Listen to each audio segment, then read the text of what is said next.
जय हिंद जय बिहार। एक बिहार बोर्ड या किसी भी बोर्ड में दहेज प्रथा पर निबंध अक्सर आते रहता है। ये बहुत इम्पॉर्टेंट है जो भी हम आपको बता रहे हैं। दहेज प्रथा या दहेज एक अभिशाप या दहेज वरदान या अभिशाप, सब एक ही है। तो देखें, सबसे पहले इसका भूमिका देखें। दहेज है क्या, इसके बारे में जानें। पुराने समय में इसे यौतुक कहा जाता था, जिसका अर्थ पक्ष द्वारा अपने शक्ति एवं सामर्थ्य के अनुसार स्वेच्छा से खुशी खुशी वर पक्ष को दान देना। देखिए, ये स्वेच्छा से होना चाहिए, नहीं कि जबरदस्ती। स्वेच्छा से कन्या पक्ष अपने शक्ति सामर्थ्य के अनुसार जो उपहार प्रदान करते हैं वर पक्ष को, वो दहेज कहलाता है। इसे हम यौतुक कहते थे पुराने समय में। भगवान राम को भी यह उपहार राजा जनक द्वारा अयोध्या नरेश को प्रदान किया गया था। ऐसा लिखा है, रामायण में भी वर्णन है कि अपने शक्ति सामर्थ्य के अनुसार राजा जनक जी भी उपहार दिए थे। लेकिन समय के साथ साथ स्वेच्छा के स्थान पर दबाव देकर जबरदस्ती एवं खुशी के स्थान पर लड़की के पिता को सीने में खंजर मारकर वसूल किया जाता है। और यह सब वर पक्ष अपने आप को शान बढ़ाना मानते हैं और उन्हें दहेज लेकर गर्व महसूस होता है। यानी दहेज लेना अपने आप को शान मानते हैं कि मैं इतना दहेज लिया, जो बिल्कुल गलत है। किसी को दुख देके सुख नहीं लेना चाहिए। एक तरफ हमारे समाज में खंजर मारने वाले को अपराधी कहते हैं, लेकिन वैसे अभिमानी पुत्र के पिता दहेज की खंजर कन्या पक्ष वालों के शरीर के अंग अंग में मारते हैं। क्या यह अपराध नहीं है? मैं यह सवाल पूछता हूं आपसे आपसे आपसे। सरकार ने नारा निकाला, दहेज लेना बंद करो। मैं पूछता हूं, क्या आपने दहेज नहीं लिया? जो कहता है, क्या उसने नहीं लिया? उससे बोलने का हक है? नहीं, कभी बोलने का हक नहीं। कहीं ना कहीं समाज में दहेज एक कोढ़ एवं विडंबना है। जिस प्रकार कोढ़ परिवार में लोग विवाह नहीं करना चाहते हैं, उसी प्रकार जिस परिवार या समाज में दहेज जैसे पनपता हुआ कोढ़ हो, उस परिवार में कभी शादी नहीं करनी चाहिए। क्योंकि लोभी का मन कभी संतुष्ट नहीं होता है। ऐसे परिवार हमेशा कष्ट और दुख सहते रहते हैं, क्योंकि दुख देने वाले को कभी सुख नहीं मिलता है। एक विवाह के लिए सबसे मुख्य ध्यान देने योग्य बातें कन्या के युग वर और वर के युग कन्या समाज का सबसे बड़ा उपहार है। तो इस बात पर हम विशेष ध्यान देना चाहिए हम लोगों को कि कन्या जिस योग्य है उसी के योग्य हम वर ढूंढें, ताकि हमेशा समानता बनी रहे और प्यार बना रहे। इससे हानि है समाज में, वो क्या है? आज दहेज के कारण हमारे समाज में बेमेल विवाह हो जा रहा है।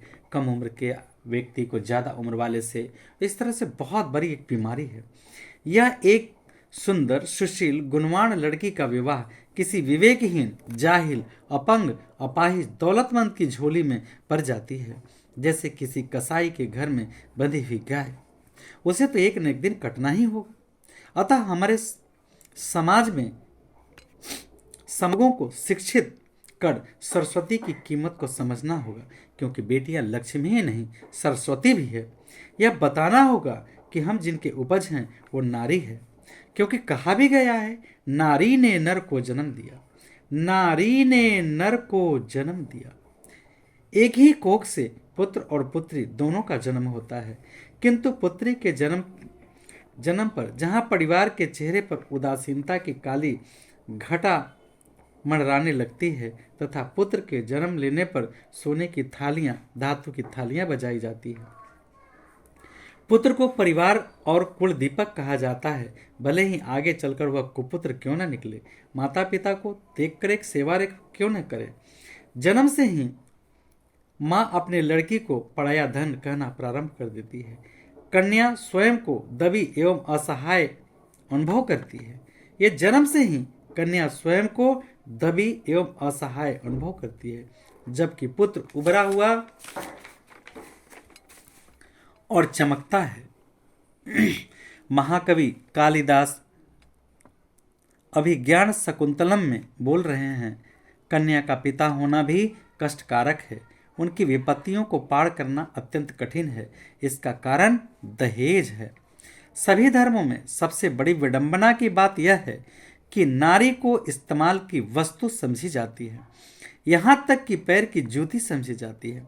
अगर दहेज कन्या लाती है तो सम्मान, अगर दहेज थोड़ी कम हो जाती है तो जीवन भर अपमान। सास क्यों नहीं समझना चाहती है कि वह भी कभी बहू थी। खैर, जिसकी बेटियां ही नहीं हो वो क्या समझेंगे। आज हम समाज के बीच प्यार ढूंढते हैं। पैसे से कभी लाई गई बहू प्यार नहीं देगी। अगर परिवार में प्रेम और घर को स्वर्ग बनाना चाहते हैं तो पुनः हमें त्रेता युग में राम की ओर लौटना होगा। तभी हम सर्व संपन्न गुण सीता जैसी बहू की कामना कर सकते हैं। आइए, इसके कुछ लाभ भी हैं। हर सिक्के के दो पहलू होते हैं, जिसमें लाभ एवं हानि, यश अपयश तथा जीवन मरण होती है। हम दहेज के बल किसी अयोग्य कुरूप लड़की का विवाह गरीब सुशील गुणवान लड़के से उस लड़की का विवाह कर देते हैं, पर जिसके पास दहेज देने की शक्ति नहीं है उसकी पुत्री का विवाह अयोग्य के साथ हो जाता। 1961 में दहेज उन्मूलन सरकार ने अधिनियम बनाया, पर सरकार के ही कर्मचारी, केंद्रीय हो या राज्य स्तरीय, जितने ऊंचे अधिकारी उतने ऊंचे दहेज। तो हम सबसे बड़ी विडंबना है, इस नियम का सहारा लेकर कुछ लड़की पक्ष इसका गलत इस्तेमाल कर वर पक्ष की जिंदगी तबाह कर देते हैं। अगर कन्या जिद्दी, मनबढ़ू और स्वयं भी आत्महत्या कर ले या किसी कारण से उसकी मृत्यु हो जाए तो वर पक्ष को तबाह कर देते हैं, और ऐसा 20% केस देखा जाता है, जो केस दर्ज करते हैं और फिर सुलह कर लेते हैं। अब हमारी एक सुझाव है दहेज को खत्म करने के लिए। दहेज मिटाने के लिए हमें लगता है कोई कानून की आवश्यकता नहीं है, केवल एक पहल करने की आवश्यकता है।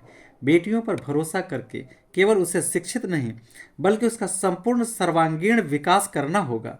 जिस प्रकार हम शादी के लिए नौकरी वाला लड़का ढूंढते हैं, इसके बजाय हमें लड़कियों को नौकरी, व्यापार, बिजनेस क्षेत्र में आगे बढ़ाना होगा। उसे स्वयं योग्य होगा। हम नौकरी वाला लड़का ढूंढने के बजाय अपने बेटियों को पैरों पर खड़ा कर नौकरी पर भेजकर हम बिन नौकरी वाले सुशील गुणवान लड़के से विवाह करेंगे तो हमारी बेटियों को अनमोल जीवन भर प्यार, खुशी और प्यार प्रदान करता रहेगा। किसी भी बेटी के पिता को कभी अपमानित नहीं होना पड़ेगा। बेटे कुल दीपक हैं तो बेटियां हैं ज्योति, बेटे हीरा हैं तो बेटियां माले की मोती। जरा सोचिए, अगर मोतियां टूट गई तो बिखर जाएंगी, यानी सब कुछ नष्ट हो जाएगा।